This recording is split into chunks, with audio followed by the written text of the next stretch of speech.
So my name is Frances Taylor and I'm the Cooley Peninsula Tourism Officer in Carlingford on the Cooley Peninsula. We are based 1 hour from Dublin and 1 hour from Belfast. We are southern. I'm going to assume that a lot of you don't know exactly where we are. We are about 5 miles from the border. That is Carlingford Lough. As you look down there, you have ourselves on the southern side, and then the mountains of Mourne, those bleak mountains that Marie talked about, are the majestic mountains of Mourne that actually inspired the Chronicles of Narnia. C.S. Lewis honeymooned there and went off to write the Chronicles of Narnia from the mountains of Mourne. So that's the small village there. If you see it there on the right hand side of the corner, that's the harbour, and the Carlingford town just sits there underneath Slieve Foy. There's Finbacool on the side of our mountain there. We believe he lies there. Well, it's the land of legends. It's in the County Louth, which strapline is the land of legends. This is our history. 30 years ago, the stuff that Marie talked about, the perception that a lot of people had. It was barricades. You couldn't cross the borders. It was patrolled, and this beautiful. That's how it looked 30 years ago. But that was the publicity that was associated with our area was the previous slide. But this is actually the reality of it, that we were 5 miles from that, and we still look like this today and look like that then as well. During that time, a wee bit about our history. During that time of the troubled 80s, the Carlingford Lough Heritage Trust formed. And they had a look at Carlingford Village and had a look to see what they could preserve from their heritage and how the community basically could have turned into a group of complainers, or they turned into a proactive community, and thank God that they did the latter. During that time they knew that it was only themselves that could do anything for the area, so the Carlingford Lough Heritage Trust was formed to look after the heritage and improve the fabric of the village and maintain also its historical fabric. The other crowd I'm just about to took up the hysterical almost. The Carlingford Oyster Festival Committee started, and promotional events, festivals are mainly promotional events, so for 4 days of every year the Carlingford Oyster Festival happened, and in those 4 years everybody made their money, and that's the only time you've seen a crowd of visitors in the village, and it was so packed. And that's the only time, because it's the only time that we could lift that perception and get people to visit during the Carlingford Oyster Festival, way before other larger festivals were happening. So while Cork and Kerry were putting their tourism product together at that time, we were still struggling with the perception that it was unsafe to travel to the north of the island, even though we were in the south. And actually it was until we won the European Destination of Excellence that Treya referred to earlier in 2008, Falch Ireland, until that moment, thought we were in the north of Ireland. So that's how far the perception went. So it was very important for our community to be proactive from day one, and that's the history I come from. The present day history is the community that I represent. Were always proactive and just went and got things done and didn't wait until some things were very well done, some things didn't work out. But that is the attitude that I from the area that I come from. Next that happened after that was the foot and mouth disease. So the trust had formed, Carlingford Adventure Centre had opened its doors, the Oyster Festival was going well, the town was starting to see a bit of light, and then the foot and mouth hit the peninsula, and no one was allowed to cross the border. It was very well handled by the authorities, but nonetheless Carlingford Adventure Centre was sitting with $1 million investment, and no one was allowed to visit, and no one was allowed to come across the border of the Cooley Peninsula.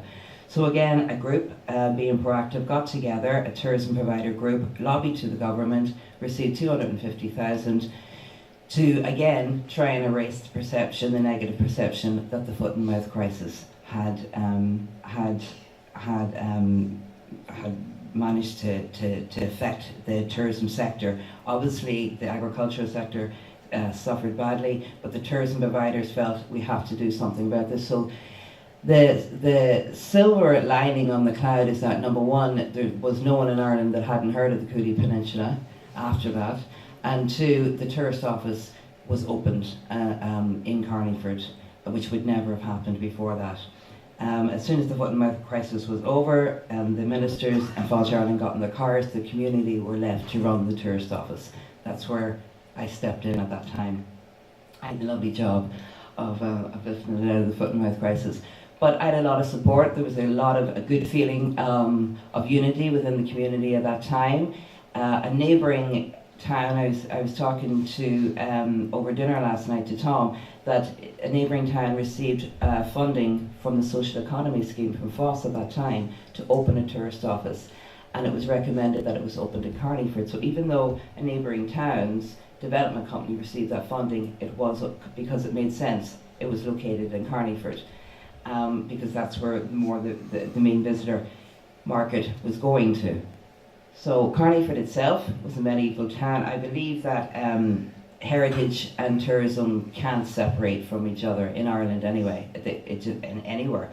I think that they have to work hand in hand together. So the tourist office would look after the tourism end of our heritage product, and the heritage trust would look after the maintenance of the heritage product in the area. And we tried to work together with the Heritage Council and the Irish Wall Towns Committee as well, and Liam. So this is some of our buildings.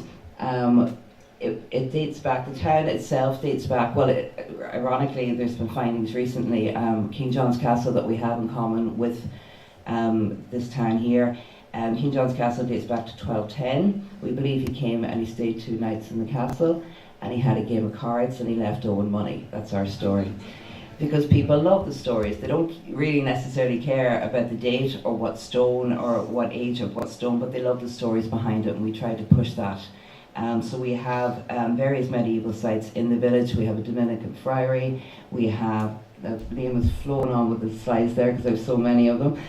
We have a Thosal Gate. We have a piece of a town wall. It was originally a town wall. We have a merchant's house, a mint, and we have a Georgian house there as well. So we have been described by the OPW as a virtual outdoor museum of medieval Ireland, and it's a quote that I always use. It stands us different from other places, that people can come, and it's a virtual museum that you walk through and you can go through every century in the medieval period. We have tour guides that are trained every couple of years with the support of the Heritage Council. We train our guides to take tours around the village. We charge for the tours, and that financial income goes back into the administration of the tourist office. The tourist office itself is administered by the Omeath District Development, but it pays its rent to the Heritage Trust. So really what we're doing in the village is it's going around and around and around, and it just all goes to lift the area and hopefully market the area altogether. There is a tourism association in the village as well, that promotes Carneyford and the Cooley Peninsula. Now, we don't just promote Carneyford as a medieval town. I believe that Carneyford doesn't have everything that the visitor wants. When a visitor comes, I want them to stay for 2 or 3 days, 4 or 5 days now. I want them to stay. I can't give them enough in Carneyford, so we offer Carneyford and the Cooley Peninsula as one package. And we can keep people there for easy 7 days and 7 nights. We go out on, we have our natural heritage as well, that's up there on the screen. We have our lighthouse that's out in Greenore. We have a purpose-built railway village in Greenore. We have the Proly Domin, again, located 8 miles from the village. So we try and package the whole product together and keep them in the area. I also would say, would often market Carneyford as being 3/4 of an hour from a World Heritage Site, which is Newgrange, and 2.5 hours from another World Heritage Site, which is the Giant's Causeway. And I'm very, very aware of the amount of traffic that goes past our doors when they're driving from Dublin to the Giant's Causeway. Over 726,000 people drive past the Cooley Peninsula exit going to the Giant's Causeway. And I don't really like that, and so I'm trying to go right on the back of that basically and get them off the motorway and coming by the Cooley Peninsula, and we're working with the local authorities in regards to signage to assist that. We're at the very beginning of Ireland's Ancient East, the new initiative, the equivalent of the Wild Atlantic Way on the other coast, and it's based in storytelling. Again, is another reason that we trained our guides this year, not only in regards to the medieval town of Carneyford, but also to tell the stories. The whole strapline of Ireland's Ancient East is, the greatest stories told by the greatest storytellers in the world. And I do believe that's a very, very strong thing that we can build on. So we trained our guides again this year to become storytellers, to know all the stories, of the local sites. We have local sites. We have a Magic Hill, and we have the Long Woman's Grave, and we have the Tawn. The Tawn happened in our area as well. People throw a stone on the dolmen and make a wish. You know, we take all those quaint little stories into, and that's the purpose-built railway village in Greenore, and you can do tours of that as well. And we also have a new ferry going from Greenore and taking people across the loch. Driving tours of the area, we have maps and guides so that people will be able to drive around, stop at different sites, and again make their visit more interesting again. Our product also includes, you know, like everybody else, I'm sure I'm not unique. We have, you know, horse riding, that's over in Roomsdale. We have golfing, we have the Adventure Centre. And what the Adventure Centre does, and what a lot of the providers do, and what we actually try to do in our marketing, is connect our tourism product with our heritage. Whether it's the intangible, the built, the natural, whatever it is, our local produce, we try to always connect it with our heritage. That's our sailing on the loch, as you can see. And then our walking, we have 4 National Loop walks, and we have the Tawn Way, again named after the Tawn, our national epic, which happened on the Cooley Mountains. We have, again, horse riding. Again, you see the Heritage Centre in the background. We have our artists as well, workshops, painting workshops, again taking in our natural landscape. Our local produce is always used in our cookery school and in all of our restaurants wherever possible. Some of them actually have their own wee gardens that they grow their own herbs.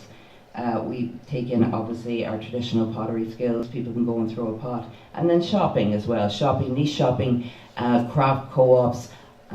We invite all of them, and we do tend to attract investment from that type of the sector.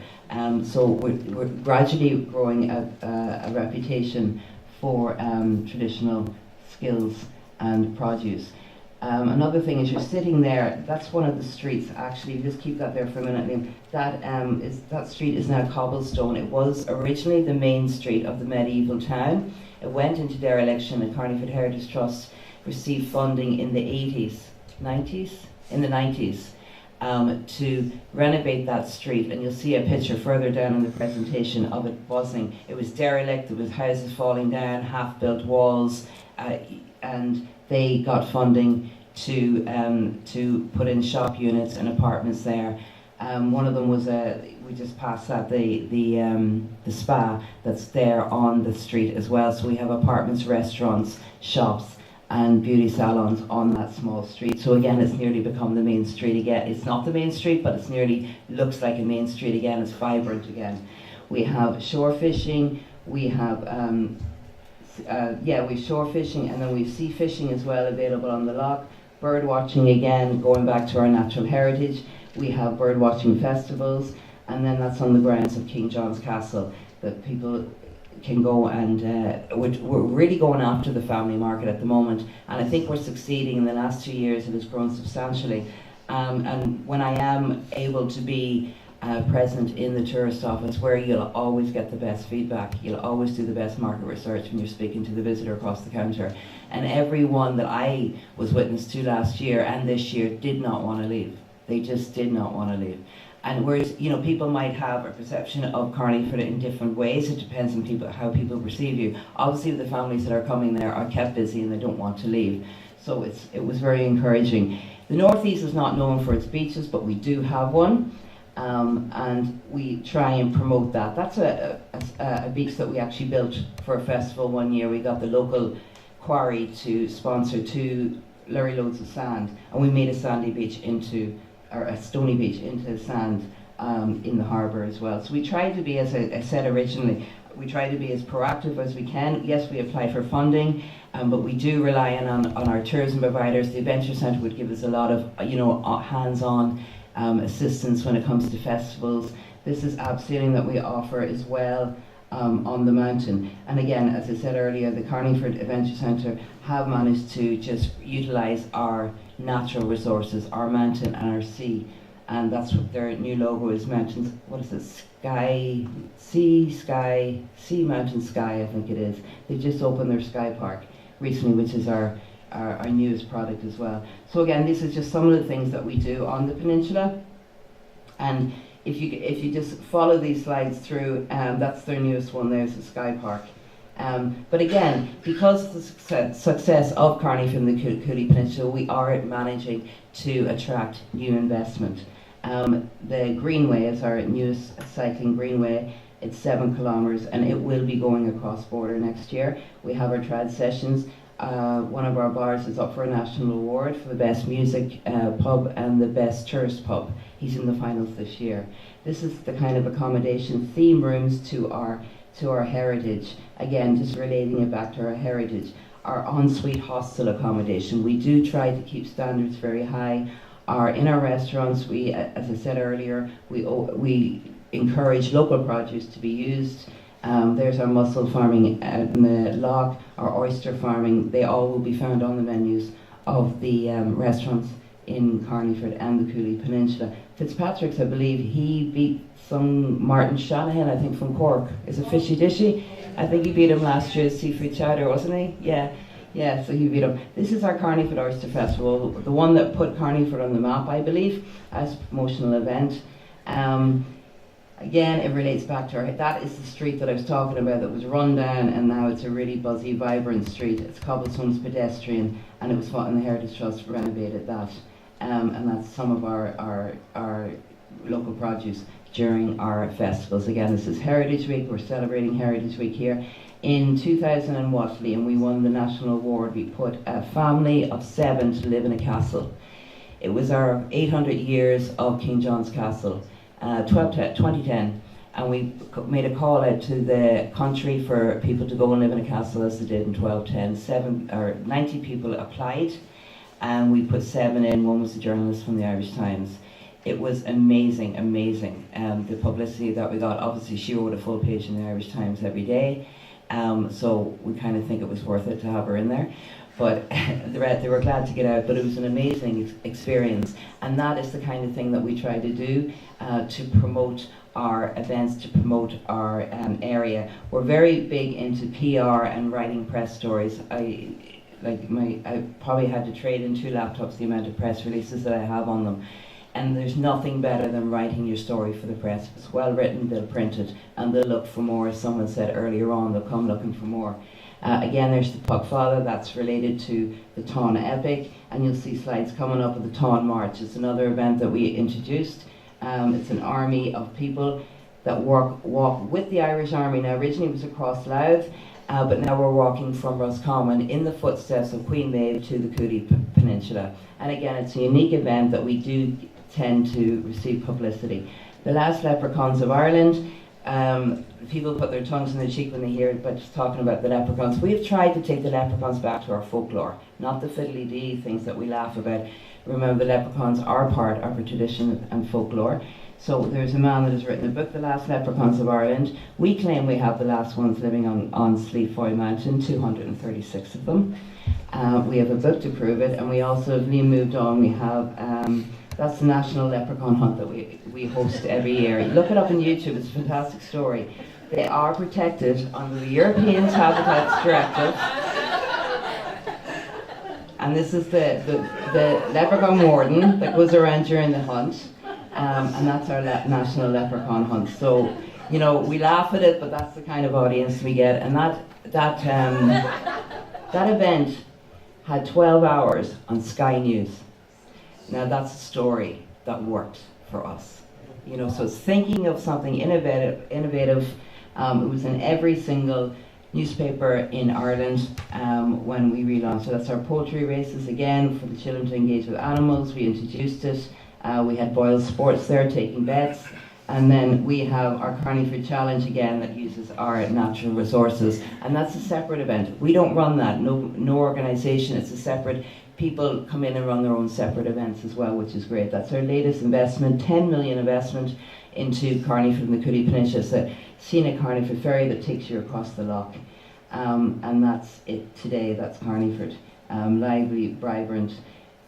The very end of the slide, I put in that Carneyford and Cooley Peninsula's proactive approach to its heritage and tourism has evolved into a sustainable approach despite ourselves. We're sustaining it, we're using our natural resources, we are listening, we're supporting our local communities, our local groups, because we are successful in what we are doing. It has resulted in, an increase in tourism business.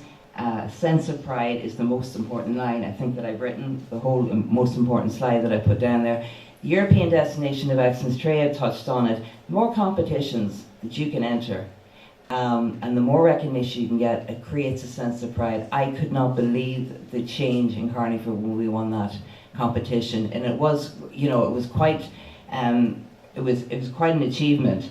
But the achievement was what had happened within the community, and I can't recommend things like that highly enough. So when that sense of pride kicks in, it kicks in an increase in standards and a willingness to consider the future of the town. People start to think about things again. It's not like, oh, we'll never get there, and we'll never do that, and we'll never. It turns into a positive thing within the community. That's not the businesses, the community themselves. And the wider economic impacts of this, that non-tourism businesses have benefited, like local newspapers. When they argue with me, oh, Francis, come on, I'm sent so many press releases, I can't print that. I go, hold on a minute. If we weren't doing so well, you wouldn't have the ads you're getting from the businesses out here. So would you mind helping us do this? I went in one day to get my hair cut, and the girl, she was my friend, and she was a hairdresser based in the village, and I said something about becoming a member of our tourism association that we have. Everybody pays a membership to be put into a pot of money to help us promote the area. That's what we do. And I asked her about it, and she said, sure, I don't get tourists in here. And I said, but I'm sitting in your chair because I'm employed in the industry. So again, it's making that connection for people, because people don't always think like that. The local butchers, the restaurants are buying beef from them. The plumbers, the electricians that have to service the local hotels. The community groups that benefit, the local Red Cross of defibrillators, being sponsored by businesses. The football teams, again, are being sponsored by local businesses because they're doing well out of the town. Being successful, tidy towns are definitely receiving and should receive greater support and recognition.